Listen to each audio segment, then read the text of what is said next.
Kita beralih ke informasi pasca teror di Bandung. Pemirsa, jenazah Yayat Chahdiat, pelaku teroris di Bandung asal Purwakarta yang tewas dalam penyergapan di kantor Kelurahan Arjuna Cicendo, Bandung, Jawa Barat, dibawa ke Rumah Sakit Polri Kramat Jati, Jakarta Timur.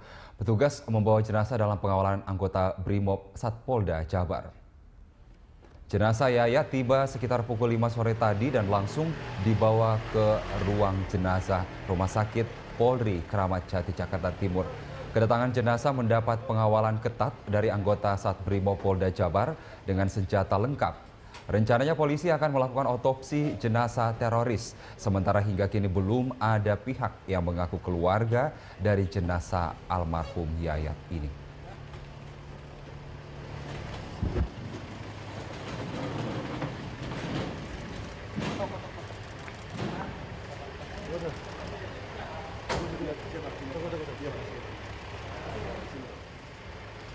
Oke, tutup, Bang.